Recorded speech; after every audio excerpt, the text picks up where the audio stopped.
Good afternoon. In this video, I'll be giving a bit of history lesson. I will as short as possible.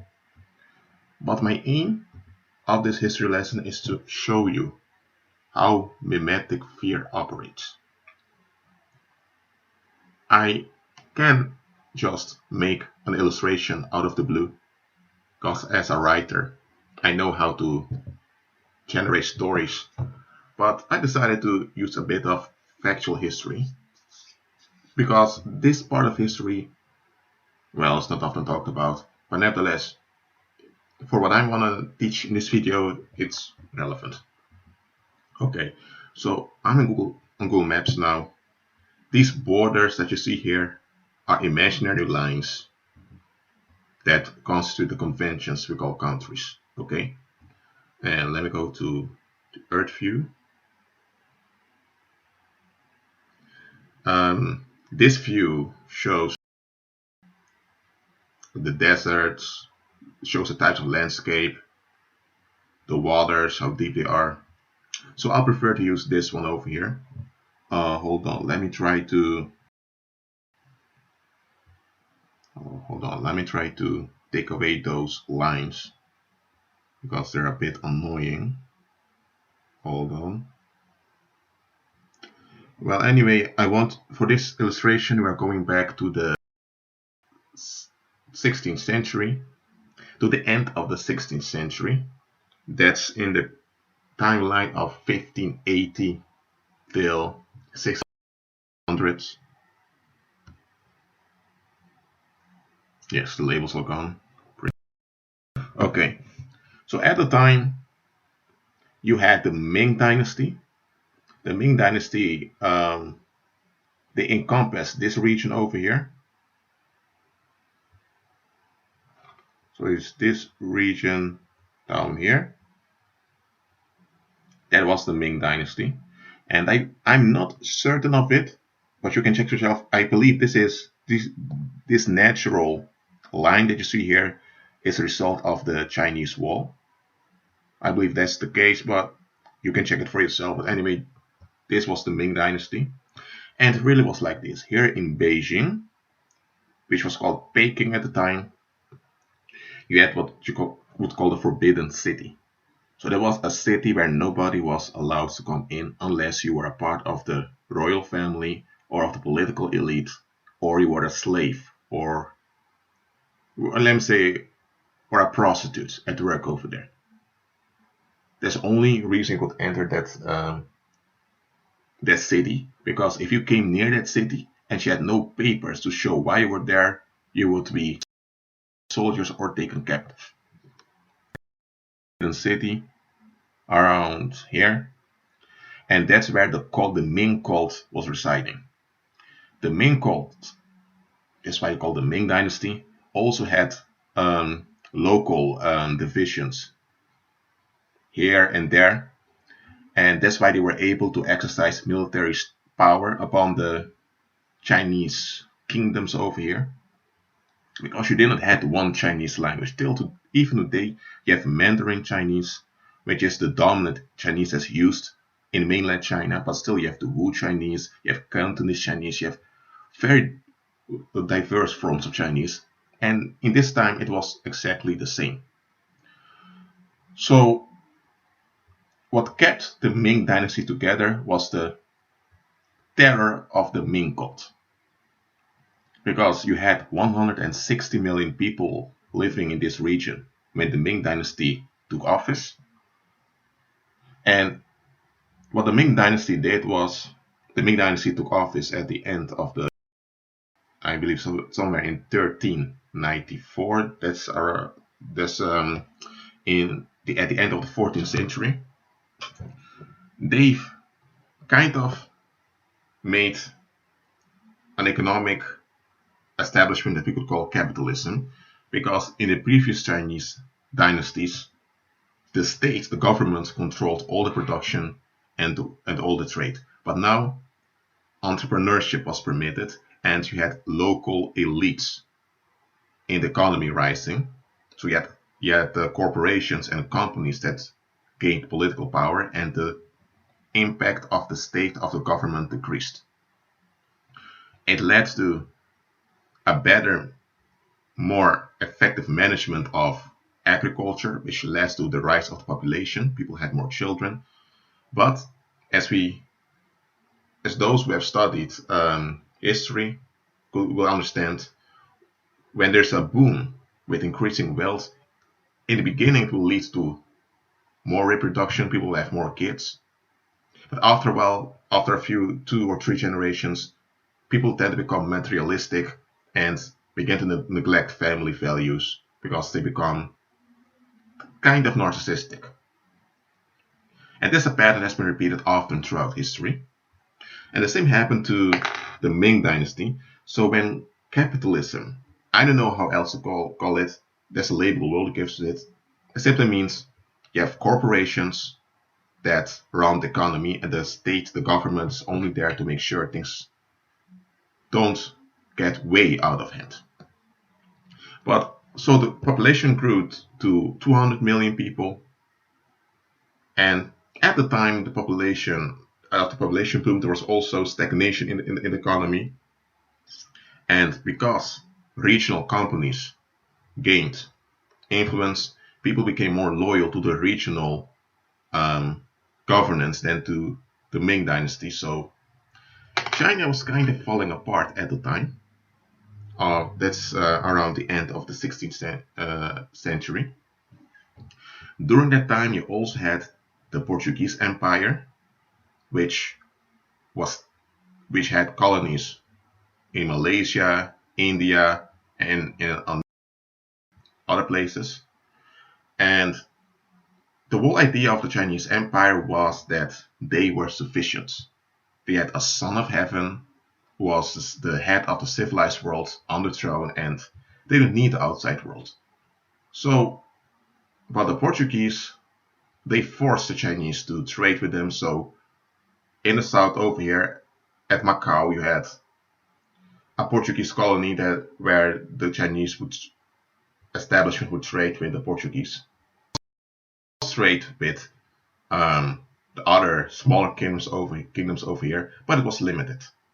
They wanted to remain self-sufficient, and to some could remain self-sufficient because look at the landmass, look at the different climates, but still there was stagnation. And this was also the time of colonization, when the European powers began to invade countries in Americas, establishing colonies. Also the Dutch Empire also emerged at the same time. These things were also threatening for the wealthy dynasty. So you had around 200 million people over. And then you had the Joseon Kingdom, which was led by the Joseon Dynasty. The Joseon Dynasty emerged a bit earlier than the Ming Dynasty. I mean, it happened in the same century. But Joseon at the time had around 5 million people. The population didn't grow that much. And their capital was Hanson.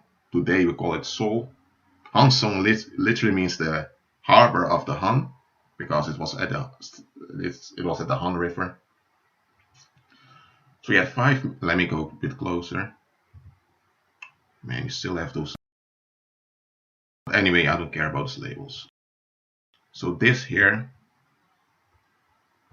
was Joseon, 5 million people, central power here at the time, Hanson. And then you had the Japanese Empire, which was this whole lump over here. Their capital was in Kyoto. Kyoto was their capital. And Japan was governed by landlords, which were called daimyo. They were practically the regional kings of diverse regions, and but they were in a state of civil war, which often happened with rivalries. Everyone wants to outdo the other. So what would happen is you had the emperor that lived in Kyoto, and he would appoint a national general that would manage the whole country. So you had all those landlords, those local kings. They would fight against each other, but the emperor was safe. He did not bother with the internal politics. The most strong and most powerful landlord would do that for him. And so he was really the hitman that would frighten all the other local kings or daimyos. But and so that was the situation in Japan. But nevertheless, Japan had around 30 million people and population, because in the 16th century, Japan also became more involved with international trade by the Portuguese and the Dutch, also the Spaniards. So, and at the time, China was kind of closed. Korea, I'm saying at the time it was called Chosen, the royal house of Chosen, they would pay tribute to the Ming dynasty, which gave them access to the internal market of China. And that was basically the economic tie of Chosen. And especially the people here in the west of Chosen had benefited from the trade with China. All the other regions remained poor, and they were dependent upon trade with the Japanese Empire. Now, when the civil wars in Japan ended, the people in Korea at the time was called Chosen. They became scared. They became afraid. Why? Why were they fearing? They were afraid that their country might be taken over by Japan. Now, I want to stop here for a while. I've took the time till now. Let me see how long this video has been. How long this recording has been. Okay, 12 minutes. I've took the time to explain the situation so you would understand so you will have understanding of what was going on.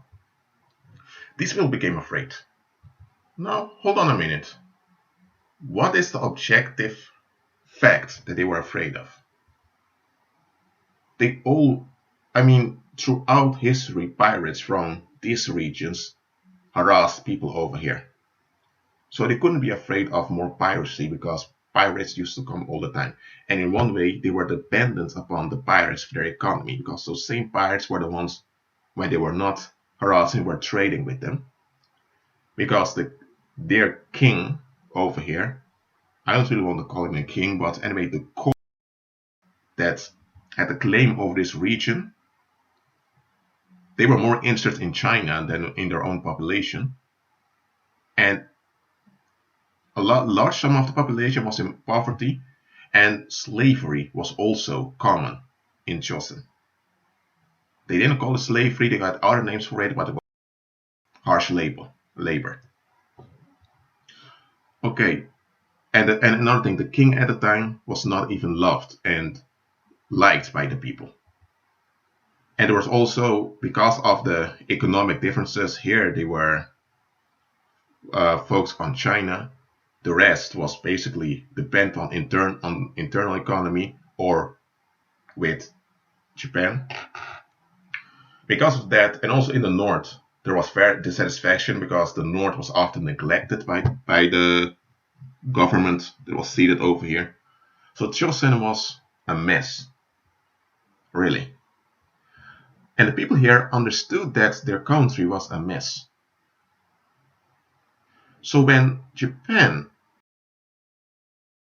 was stable, the stability of Japan, which led to increased economy, because now we didn't have all those internal wars anymore. So now the employment rate went from the military from the local military towards commerce. Now people could focus on other things. But hold on a minute. The fear was irrational. Why?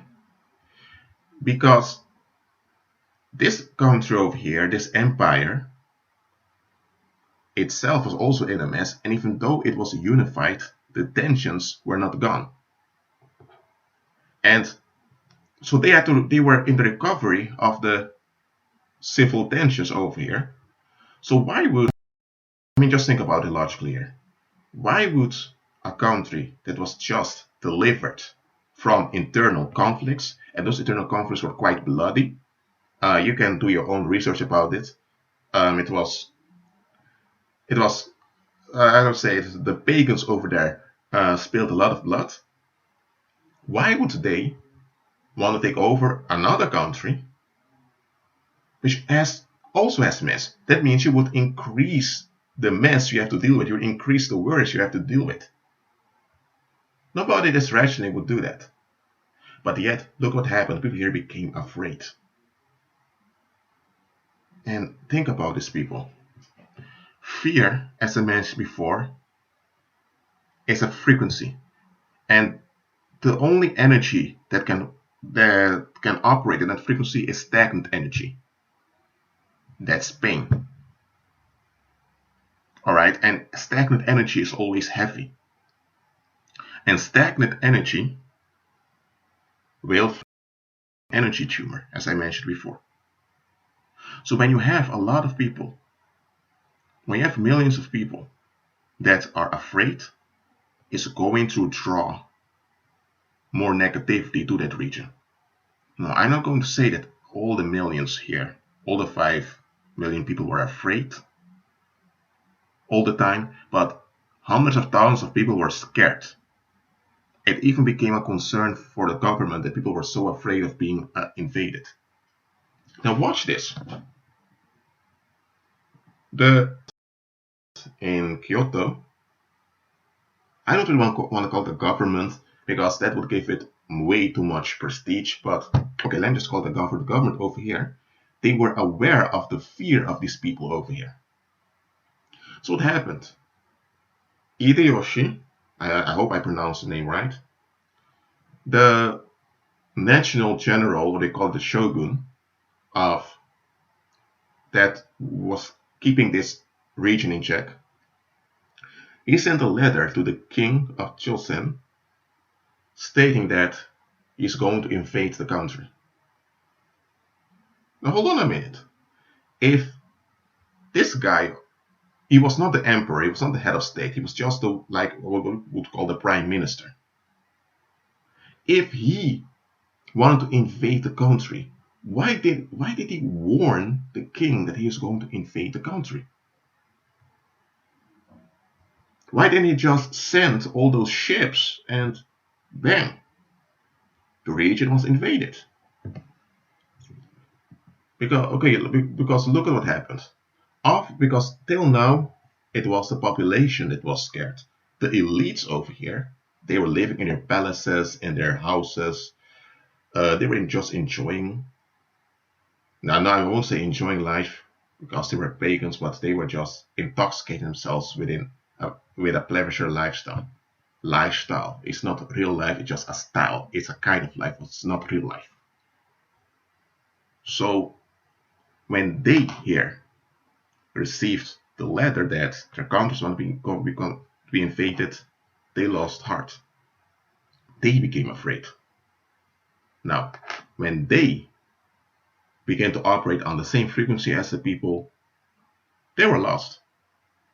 Because what happens when when stagnant energy becomes the norm, the people there are weakened.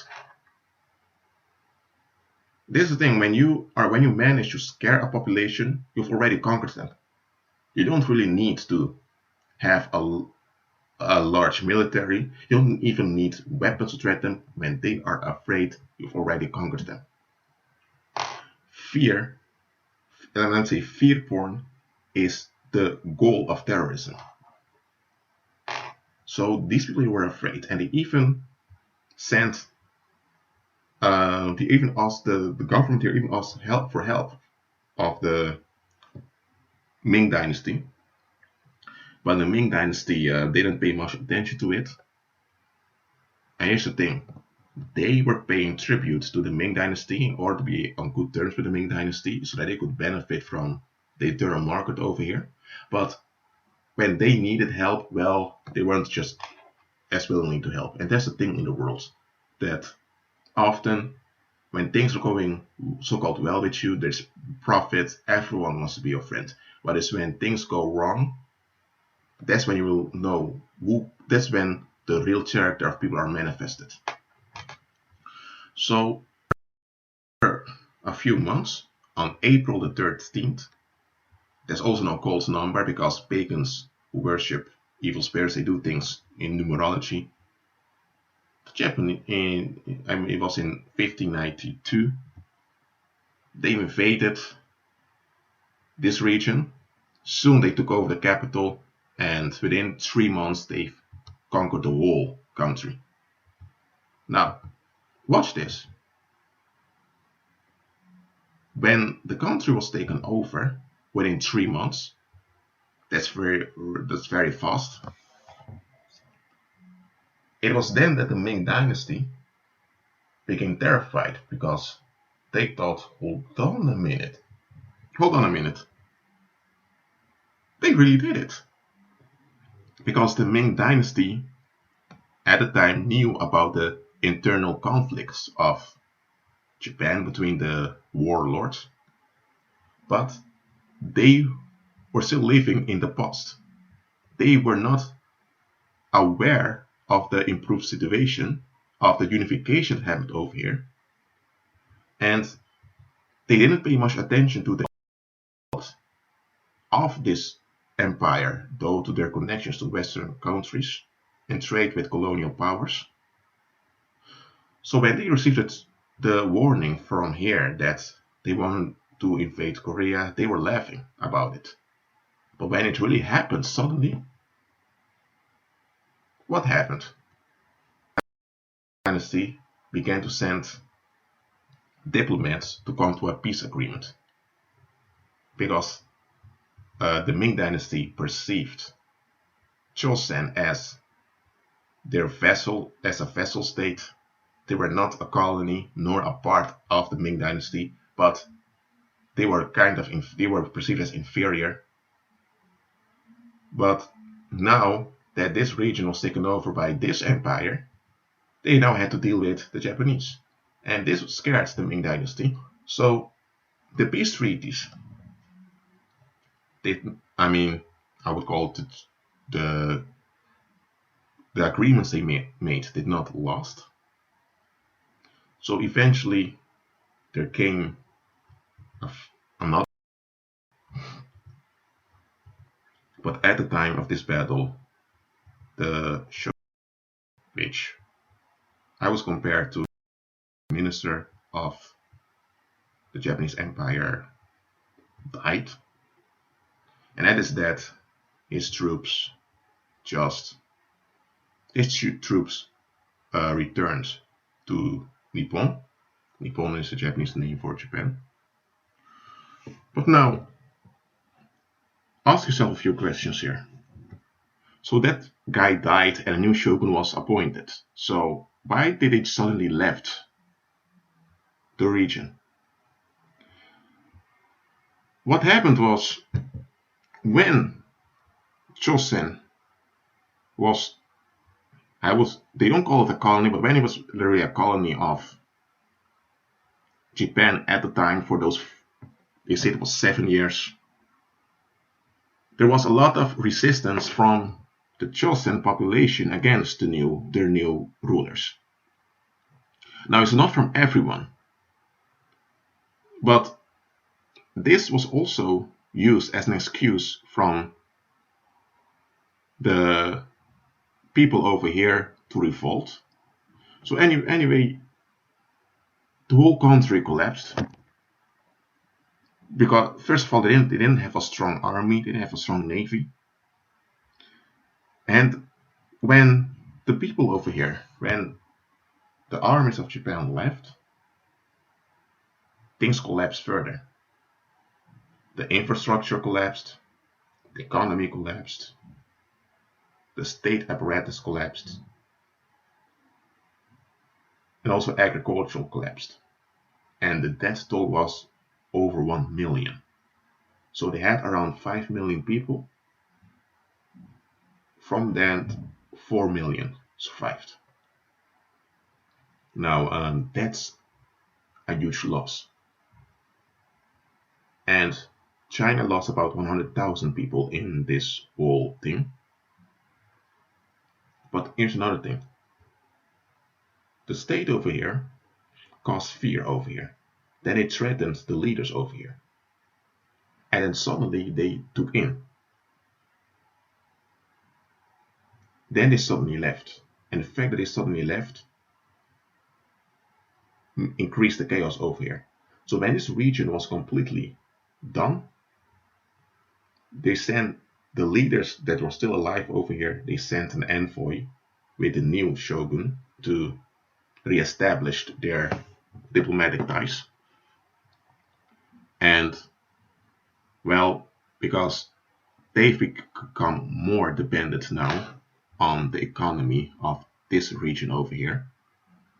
Because, again, the Ming Dynasty, which was also weakened and was further deteriorating, they had their prime connection was with Hong Kong, with this region over here. People over here at the fishing industry and in the industrial regions, they became more dependent on this area. So, in short, the Colts over here, not only did they unify their region, but they also gained economic dominance over Joseon, and with that also upon China. And they did not keep this kingdom as territorial under their territorial administration. Because if those troops would have remained, they would have had to form a colonial government, and that would have cost a lot of money. Instead, they just caused the weakening of the whole region they caused the collapse, and with that, they reached their goal. Well, I began this video, I want to talk about mimetic fear. Mimesis simply means to imitate, and people imitate one another. That's how people learn, that's how people form connections, that's how they form friendships and family. So there's nothing wrong with imitation. However, if you're operating on the frequency of fear, then the imitations will also be grounded, will also be based on that frequency. And let me just give I'm going to give a modern day illustration now. A lot of people, they hear about ISIS, they hear about jihadism, Muslim extremism, and all of that. And there are people that are afraid. They are really scared of a potential invasion, kind of.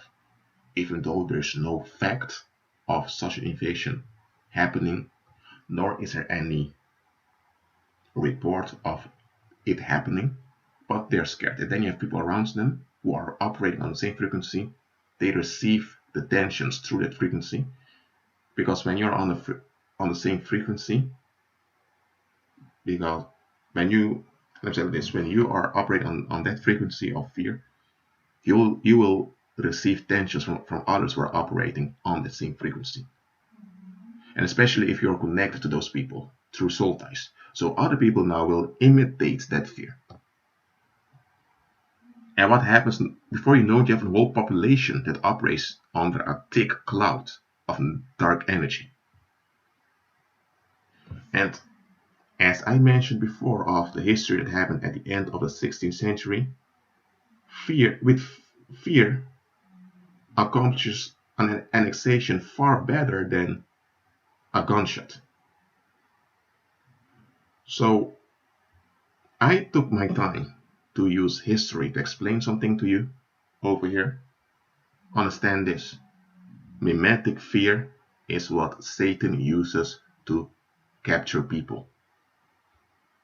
So look, even if there is an objective threat somewhere, look, you are a believer, you're not a part of this world, you are in the world, but you're not of the world.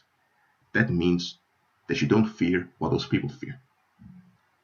Yes, there are conspiracies going on. There has always been conspiracies going on, but you will not give in to it. What do? You just keep agreeing with the word. You remain on the frequency of faith.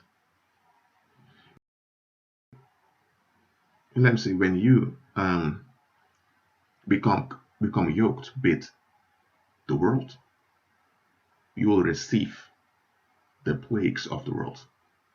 Because mimetic fear will always bring mimetic violence with it. Because that toxic waste, that stagnant energy, that pain, it will always go to some out. It will always let itself out on some victims. So when you are stuck at that hive mind, you are also participating in real terror. Because just as the government over here scared these people, and that fear destroyed the whole. They here destroyed their own country without them firing any shot, and later they could easily just take over. And they just left suddenly when when leadership exchanged. One leader died, another succeeded. Why? Because they didn't need to put their military camps over here because the goal was accomplished. The same way the enemy is attempting to get a hold of us. Don't let it happen. Okay? And how is it that it often happens is because of ignorance. That's why test all things and always remain on the frequency of faith. That being said, you all be blessed.